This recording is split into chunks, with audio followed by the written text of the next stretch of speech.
Welcome to the audio recording of Toxic Blood, One Path to Recovery from Childhood Trauma and Familial Abuse. I am Sydney Eileen. This is my story and my right to tell it. Chapter 12, Drugs Are Bad.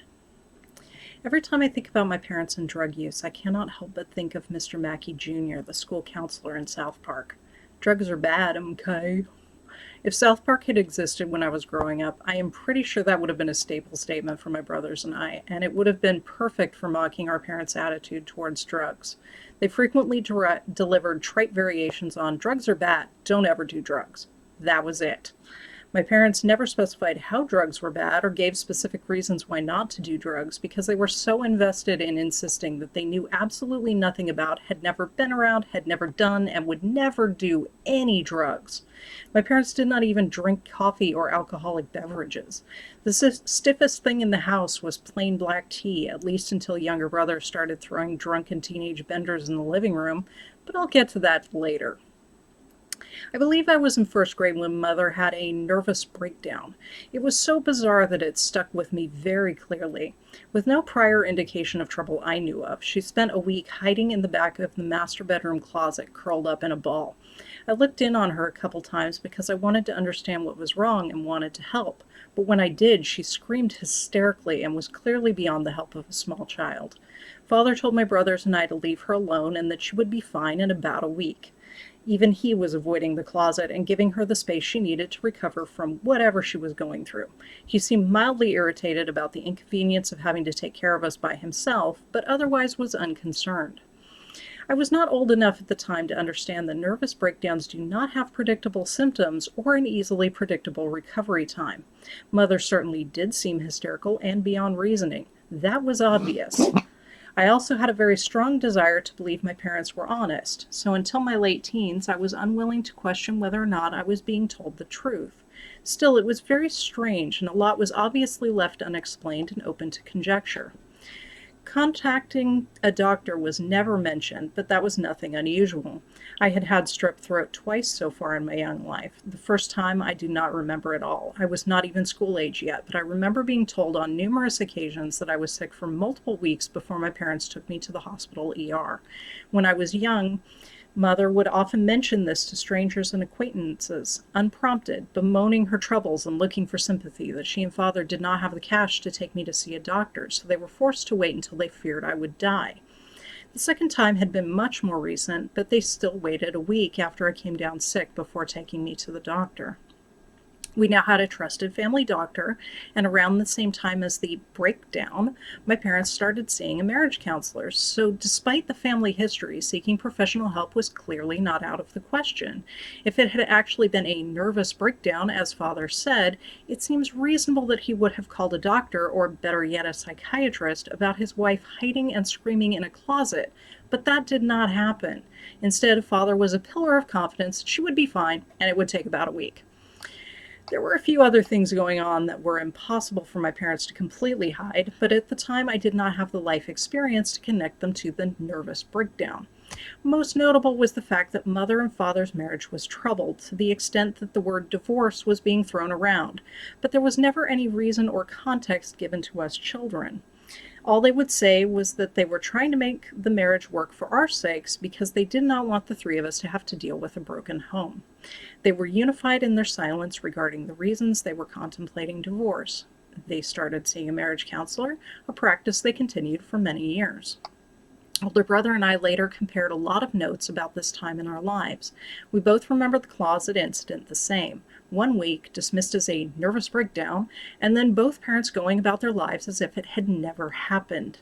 There were not even any changes in routine or behavior to help Mother heal from underlying mental illness or avoid triggers that might cause her to have another breakdown. Nervous breakdown is a colloquial term for becoming unable to handle the normal activities of life, which can be triggered by a wide array of unrelated mental illnesses or stressors. As a result, they do not have consistent symptoms or follow a predictable timetable.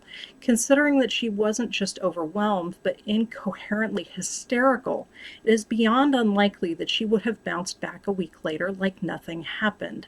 What does follow a predictable timetable, and you can potentially just bounce back from, is hard drug withdrawals. Eventually, older brother and I developed our own theories about what drugs and why the withdrawal happened. Mother had recently gotten a stable job working as a secretary. After getting that job and before the nervous breakdown, she was always going on and on about how amazing her boss was with great pep, pizzazz, and energy, as in she had more energy and enthusiasm and confidence than I ever saw at any other point.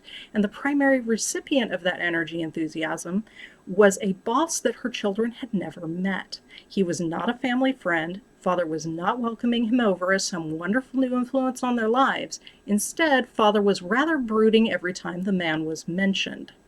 I cannot say for certain that Mother had an affair with her boss, but it is certainly not out of the question. I cannot say for certain that Mother habitually did cocaine or some other speedy drug with her boss, but it is certainly not out of the question. Several things happened at around the same time. Mother and Father started seeing a marriage counselor. Mother took steps to change bosses within the company where she worked as a secretary. Mother had her nervous breakdown. And afterwards, Mother was significantly less peppy and significantly more scatterbrained. The refusal by both of my parents to be honest and open, or really to explain anything that happened, as if we were incapable of noticing that things were happening, left a lot of room for speculation. It impacted my life and the lives of my brothers, so of course we thought about it, wondered about it, and speculated about it. We tried to find a scenario that fit with what we remembered to find some explanation for all of it. Mother and Father did not need to go into all the minutiae of it given our young age, but outright denial, lies, and obfuscations did not help either. There is a middle ground where you can be honest with your children about the big things, and maybe, if it comes up again when they are older, be honest about the little things too. Don't do that has a lot more impact and legitimacy if you can explain your experience with it and why it was bad. Even after Mother changed departments and was no longer working under her greatly admired boss, she stayed in touch with him. I think I was about 10 or 12 when Mother asked me if I wanted to go with her to his wedding. I had not been to a wedding since I was a small child, and Mother had spoken very highly about him when she worked for him, so I agreed. Mother had not mentioned her former boss much in years, but after I agreed to go to the wedding, she talked him up like he was some sort of radiant messiah. She played for me some Christian propaganda commercials he had voiced in, one of which provided an altered metaphor comparing non-Christian thought to trying to jump a camel through the eye of a needle, finishing with something to the effect of, "I don't think that's going to work." I could not believe what I was hearing, and especially how much Mother praised it, absolutely glowing with admiration for his conviction of belief. Father used passive-aggressive comments and disapproving glares to make it clear that he did not like the man or approve of Mother having any contact with him. But when asked directly, Father had only nice things to say about Mother's former boss. This was a completely normal type of contradiction from my overwhelmingly non-confrontational father, so the mental gymnastics were familiar territory. Given my predilection to taking my parents at their words, I dismissed and ignored the gnawing discomfort caused by Father's actions. Both Mother's and Father's behaviors were disconcerting, but I had already agreed to go to the wedding, so I went. It was as fundamentalist Christians as a wedding can get.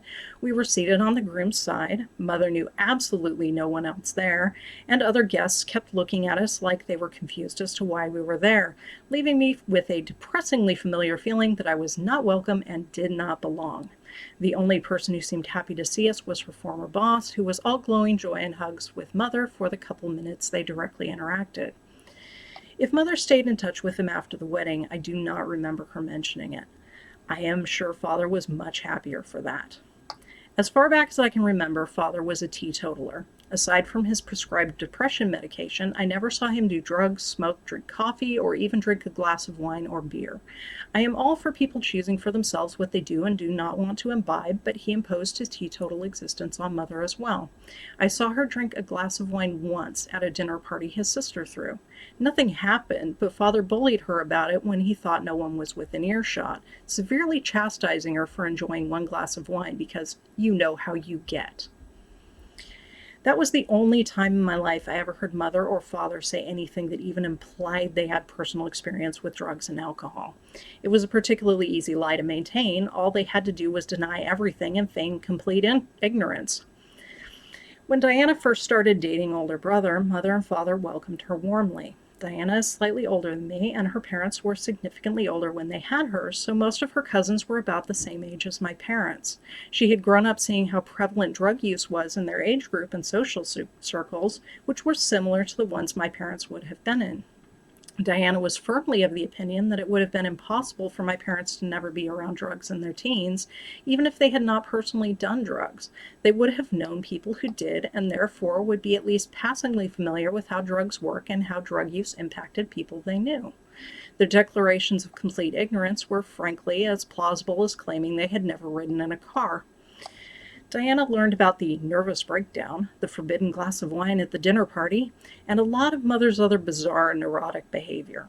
Her personal theory was that the nervous breakdown sounded like severe withdrawals from cocaine or something similar, and most of the other oddities, memory lapses, and erratic behavior over the years could probably be explained by LSD burnout. Rather than just speculate about it, Diana decided to ask Mother and Father directly about their drug use, pointing out that she knew a lot of people their age with similar socioeconomic backgrounds. They responded with indignation and anger, maintaining their insistence that they were of unparalleled ignorance about drugs and alcohol.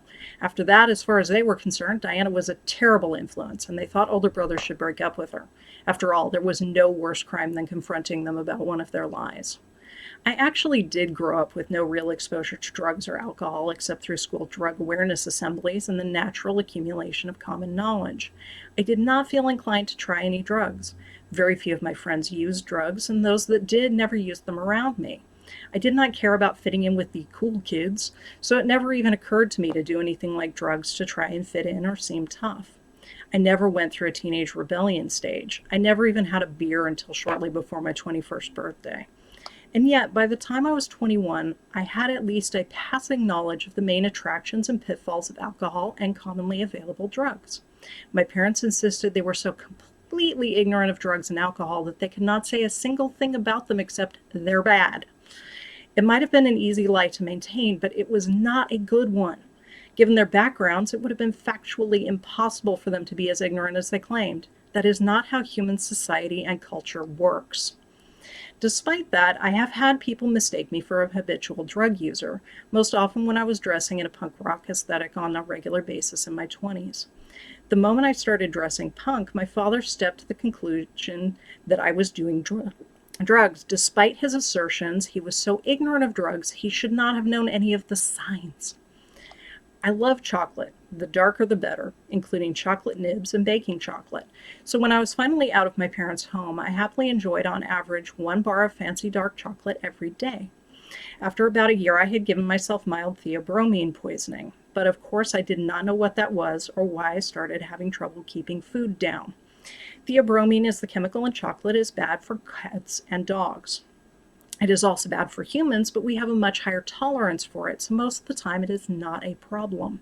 However, if you eat enough dark chocolate consistently over a long enough period of time, you can overload your system and give yourself Theobromine poisoning, which is exactly what I did. As a result, I started eating like a bulimic and had heartburn constantly. After I began having trouble keeping food down, Diana's mother suggested it might be the chocolate that was making me sick. Her father was allergic. I was desperate enough to try just about anything, so I stopped eating chocolate. It only took a couple weeks for me to be able to eat normally, but the damage had been done and I was skeletally thin. I was naturally born with a body that at that age allowed me to eat anything without putting on weight, so despite my best efforts at eating as much high-calorie food as possible, I remained severely underweight for several years. I did not yet know the medical term for what I had done to myself, but I did tell my parents about the chocolate making me sick and that it was why I had lost weight. They accepted that explanation with a wise nod, because of course it was a great idea to give some crazy and difficult to verify excuse to explain the side effects of drug use and/or an eating disorder. They had explained away Mother's problems as an indefinite nervous breakdown and been willing to offer excuses to younger brothers, so they extended the same courtesy to me to my face. Behind my back, of course, was a different story. They knew full well what was really going on. My parents lie about anything that might get them in trouble or put them in an unflattering light, so of course they assume everyone else does too. When I was living in San Francisco, I think many people who gave it any thought assumed I was an ex-heroin addict. One friend who was an ex-heroin addict flat told me he did not believe me. He just said, "I can tell." I am not sure if it was the mohawk and punk clothing or something in my behavior or speech patterns, but he was not the only one. Honesty is very important to me. If I was an ex-anything addict, or even a current one, I would openly admit it. Drug abuse is a serious problem and is one that can only be solved through open discourse. Hiding behind taboos only serves to prevent people who need help from being able to seek out or find that help. Obfuscating the realities of drug use creates damaging stigmas and stereotypes and makes it harder for young people to make informed decisions about their own use of drugs. It does not bother me that people might have thought me capable of drug use, but it does bother me that people did not believe me when I said I had not done them. It bothers me that they thought I was lying to them about it, that they thought I was the sort of person who would not admit it. And yet I'm willing to say that my parents were flat out lying through their teeth about their own drug use. And no, I do not consider myself a hypocrite for that. No one who thought I was a heroin addict could tell me any specific reason they believed I was lying. I can do and have given very specific reasons why I'm certain my parents and later my brothers were lying about drug use. I do not know for certain what specific drugs they took, and I freely admit that, but there is no reality in which my parents could have trotted through life in such complete ignorance. I very much enjoy a good drink, but I am not fond of being inebriated, and my body has generally responded poorly to what few inebriating substances I have taken during my life. My very first experience with a deeply inebriating substance was Vicodin, prescribed to me for pain management when I had all 4 wisdom teeth pulled in my late teens. I was not living at home at the time, but I needed someone else to help take care of me post-surgery to make sure I got my medicine on schedule and ate when I needed to. With no other viable options, I arranged with my parents to stay with them. The 2 days immediately following the surgery are mostly a blur, but I do clearly remember that my pain was not managed and I spent a lot of time throwing up. Mother never did admit to me how it went down, but Diana was able to tell me exactly what happened once I was coherent. Mother called her in a panic on day 2, asking for advice because I was complaining about the pain, puking so much I could not keep down anything, including my medicine, and my medicine was seriously depleted. Diana asked her what antibiotics I was taking and if Mother was following the prescribed dosage schedule. Mother did not know off the top of her head, so she read the label. It was not an antibiotic. It was Vicodin. 1 or 2 pills to be taken every 4 to 6 hours as needed for pain, not to exceed 6 pills in any 24-hour period. Since I was complaining about the pain, she had been giving me 2 Vicodin horse pills every 4 hours.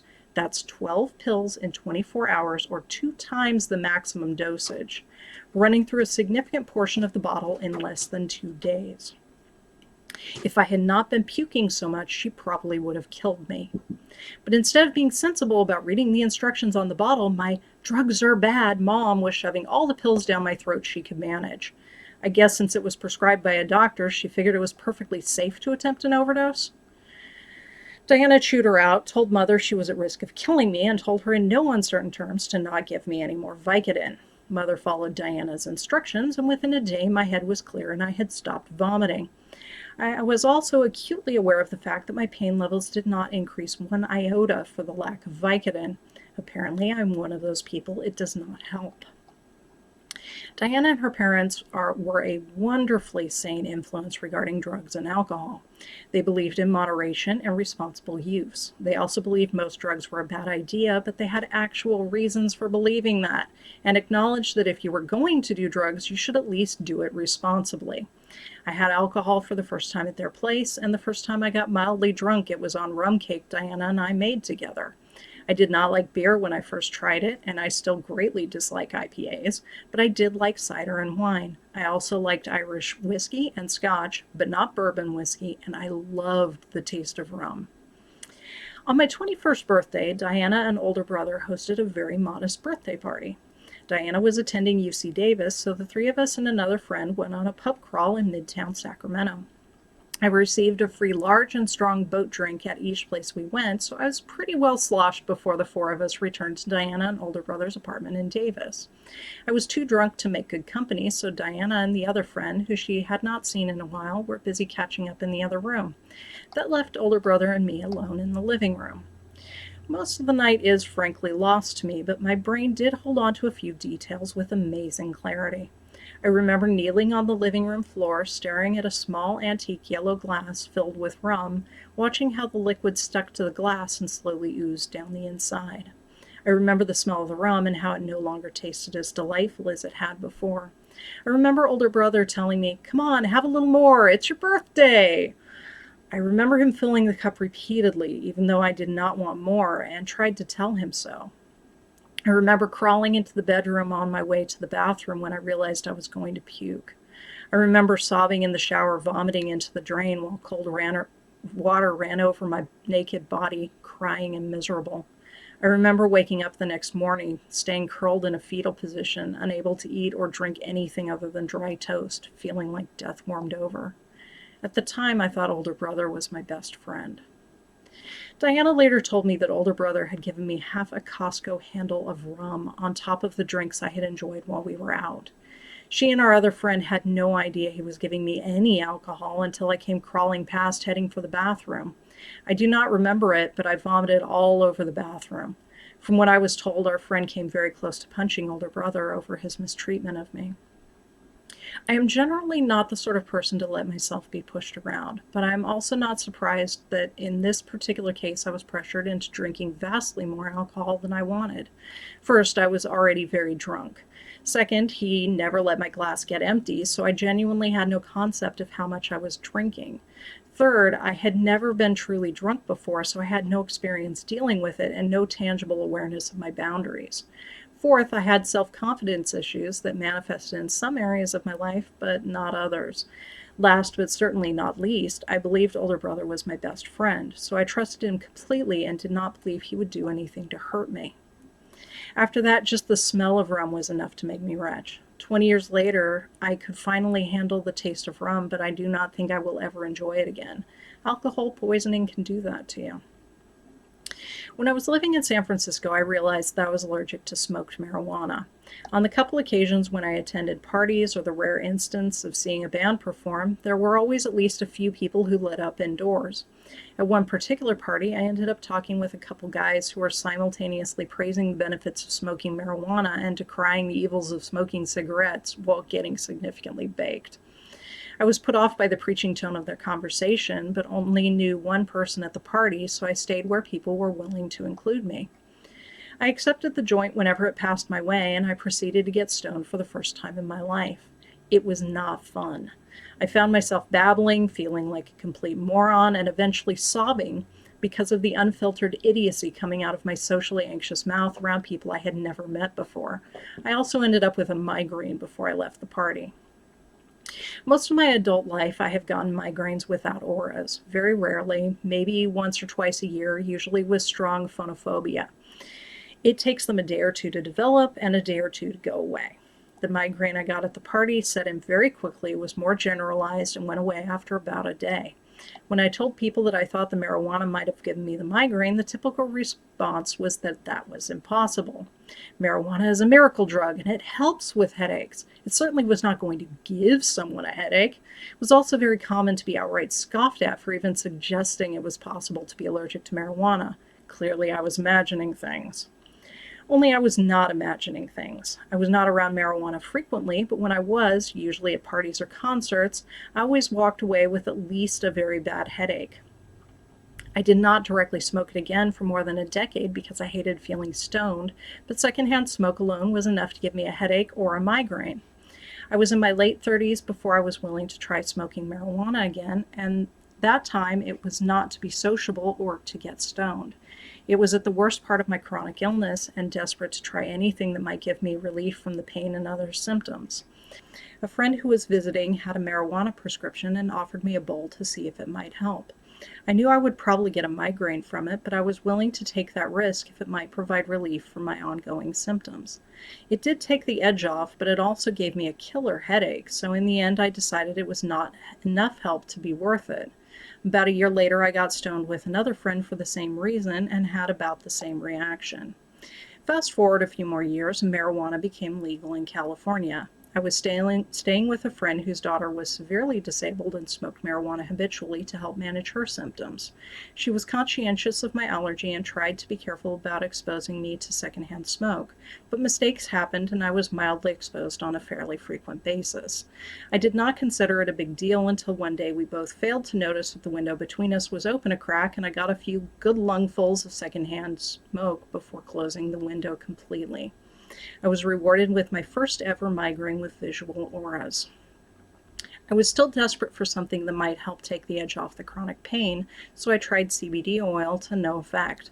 There was strong evidence that marijuana could help with my kind of pain, and also that CBD plus THC was much more likely to be effective than CBD alone. I was not willing to trade one kind of pain for another, so smoking was not an option. However, it was also not necessarily the THC I was having an allergic reaction to, so I decided to try marijuana tincture and gummies. I still do not like being stoned, but I do regularly take marijuana tincture, especially the kind that has a very high ratio of CBD. It is not a cure-all, but it does take the edge off the pain. It is also anti-inflammatory and therefore of treatment value, so my doctor is very much behind me taking it. The dosage in the tincture is predictable, so I can take enough to help without taking so much I feel stoned. When I first came down ill and was still trying to figure out why my body was falling apart, the first thing doctors tried to do was symptom management. Chronic pain was the most obvious and therefore addressable symptoms. They immediately prescribed me Tramadol. If you are not familiar with it, Tramadol is a synthetic opiate, which at the time was touted as highly effective and extremely unlikely to cause addiction. In my case, they were full of shit on both counts. It did next to nothing to help with the pain, and physical addiction was immediate. Literally, the very first dose was wearing off. I started acting like a junkie in need of their next fix. Twitchy, anxious, distracted, the whole 9 yards. I did not like that feeling, but was desperate for relief from background pain that was on average between a 5 and an 8 on the pain scale. Pain spikes went up to a 10, which for me means the pain is so intense I cannot speak, breathe, or move. So yeah, even though it did not help much and it made me feel terrible in other ways, initially I kept taking it in the hopes that it would become more effective when my body was used to it. After about 2 weeks, I gave up. It did not help, made me goofy and high, and I hated the feeling of physically needing it. So I just stopped taking it and went through 3 days of flu-like withdrawal symptoms. I realized at that time that I was lucky I am not prone to psychological addiction. Because I did not psychologically addict, I just suffered through the physical withdrawals, and that was it. Instead of craving more, I actually cringed thinking about taking Tramadol, or really any opiate. Between the Vicodin debacle and then the Tramadol, I am fairly certain opiates, even synthetic opiates, just do not sit well with me and are not effective anyway. When I was approaching my 40s, Mother told me that Father is probably allergic to opiates, so I might be too. I have no idea when or under what circumstances he would have taken opiates because they refused to talk about anything like that, but there it is anyway. The next prescription drug they offered for pain management was Gabapentin. It is most often prescribed as an anti-seizure medication for neuropathy and for people with chronic pain from spinal and nerve injuries. The most common side effects are extremely minor, like dry mouth, but in rare cases it can cause psychosis, usually listed as anxiety, memory problems, and strange or unusual thoughts. It is one of those drugs that you have to build up dosage on, take completely consistently, and wean yourself off of. Sudden changes in dosage or very high dosage increase the risk of dangerous side effects. I thought I had found the holy grail of medicines. My average pain went from a 7 to a 3 overnight. The relief was palpable. I could easily walk without my cane, had more energy, and felt like I could face my life again. I may not have had any idea what was wrong with me, but some relief was very welcome. We increased my dosage to about 1/3 of the maximum, and I was meticulous about setting alarms to make sure I took it every 8 hours around the clock. For about 6 months, it worked wonderful. But I still did not have a diagnosis and my symptoms were continuing to worsen, so we adjusted my medication. Shortly after that, I started to get the psychotic side effects. I am as capable of anger as anyone else, but I found myself constantly angry and irritable and randomly considering how I could kill strangers around me or cause random mayhem, things I had never contemplated before. I did not feel like myself anymore, and I did not like it. It was not worth it. I would rather be in pain than not be myself. I had worked too hard over too many years and finally felt happy and secure with the person I was. I was not going to let a drug force me to be someone else, even if that drug did have a tangible benefit. It took me nearly a month to safely wean myself off the gabapentin, and I never looked back except with sadness that of course I had to be in the minority who got the really bad side effects. The doctors did not have any alternatives to offer me, so after that I was left with only alcohol to take the edge off the pain. It was hit or miss, but sometimes I could get a little relief by having a couple ciders or a glass of wine. I could usually tell very quickly if it was going to help on any particular occasion, because if it worked as a painkiller, I did not get buzzed. Instead, I was more clear-headed than normal. Since alcohol is inflammatory and therefore negatively impacts my overall health, it was far from an ideal solution and one that I could not use on a consistent basis. Once I started using marijuana tincture, I finally had a solution that was also of benefit to my overall health. It may not be anywhere near as dramatic a difference as with the gabapentin, but even a small relief to chronic pain is welcome. Not all drugs are bad for all people. No drug is good or effective for all people. We all have different needs, different biology, different allergies and tolerances, and different predispositions towards addiction. I may hope to avoid any and all opiates in all circumstances for the rest of my life, but for a lot of people with chronic pain, they are a daily blessing that makes life bearable. Other people use them to self-medicate their way through a painful life or just enjoy that feeling of being high. Some people lose themselves in addiction, but not all, and there would be a lot fewer if we treated it as a social problem rather than a criminal one. Drugs are bad. It is nice and neat and clean, but it lacks any and all depth or awareness. Life is more complicated than that. Drugs are bad, except when they are not, is much more accurate. My advice is to understand exactly why you are taking a drug, even if that reason is just to have fun. Understand the risks. Understand your personal boundaries and do not let other people push you into violating those boundaries. Be analytical about it. Do your personal cost-benefit analysis. If the drug is prescribed by a doctor or psychologist, make them talk out the cost benefits with you, including alternative medications. It is your life, your body, and ultimately you who has to live with the effects of the drug, good and bad.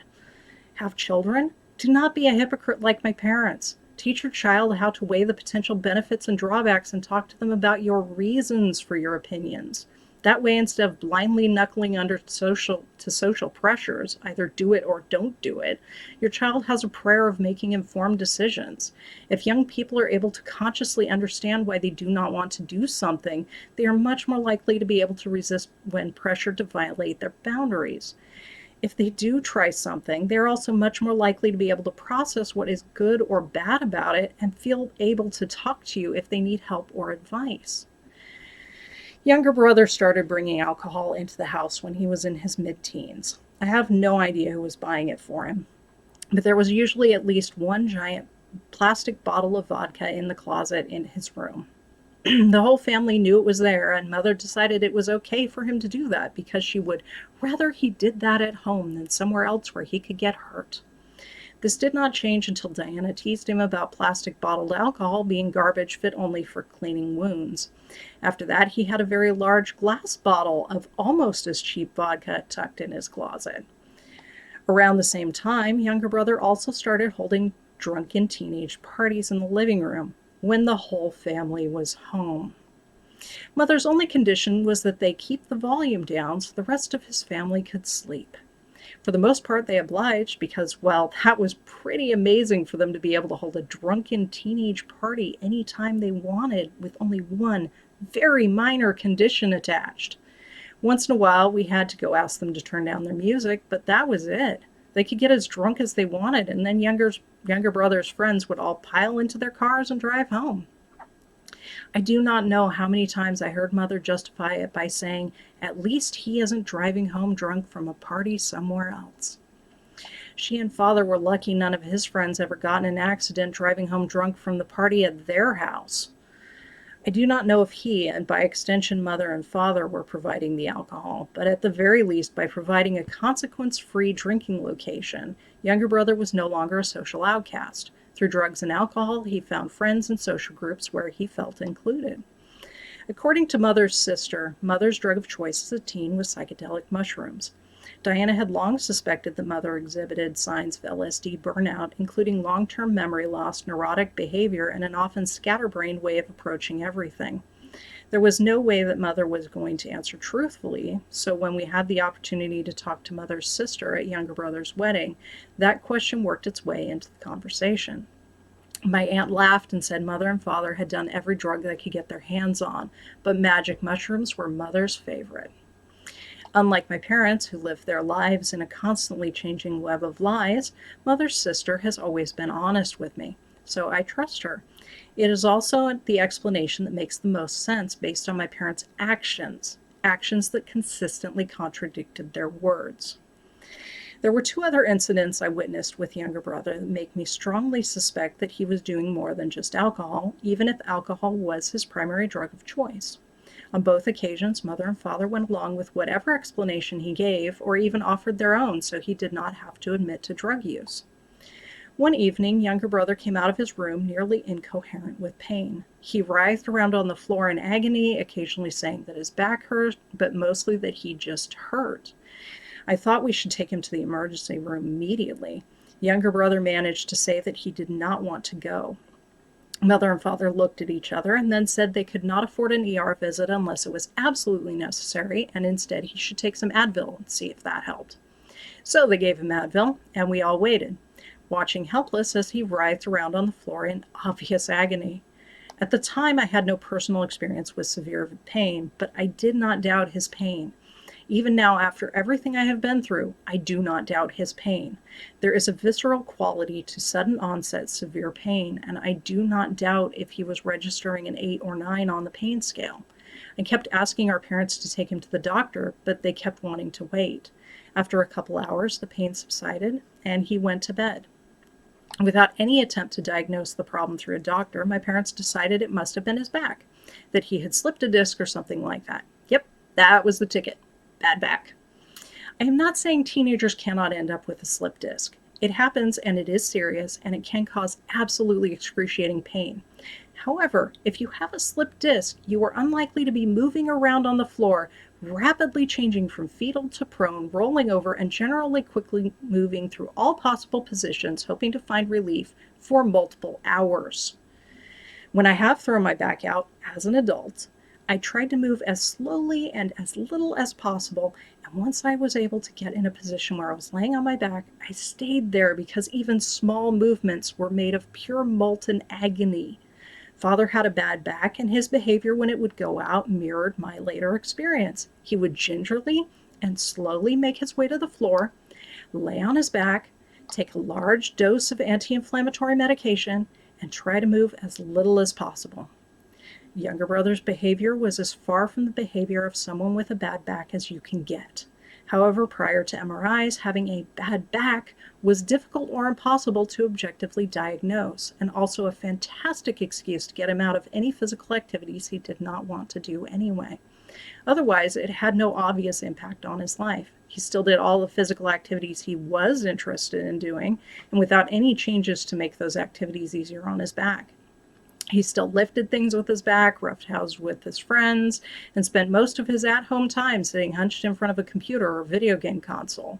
Miraculously, while we were both living at our parents' home, he never had another fit of trouble from his bad back or whatever it was. It could have been something other than drug use that caused his pain and fit, but it definitely was not a bad back. The fact that my parents contrived that excuse for him meant they knew it was something neither he nor they wanted to admit to, and drugs is the most obvious thing fitting that criteria. The other occasion happened when we were visiting one of my father's sisters in Virginia. We used to see her regularly when she lived in Berkeley, but after getting her law degree, she got a job in D.C. It was the first time we had seen her since then, and it was a big deal for the family to be able to take a trip across the country to see her and also visit some touristy locations. In the middle of the night, younger brother woke up everyone else in the house in a panic. The panic was causing him to have trouble breathing, and he had broken out in a rash. He sincerely thought he was dying. Now, you might expect that any normal, caring family would immediately rush their child to the hospital. As you can probably guess by now, that did not happen. I was once again the only one saying we should take him to the doctor. Mother initially considered it for a hot second, but Father said it was probably not necessary and set about trying to get him to calm down. For someone who claimed complete and total ignorance of drug use, he sure was confident about how to get someone to stop panicking from a bad trip.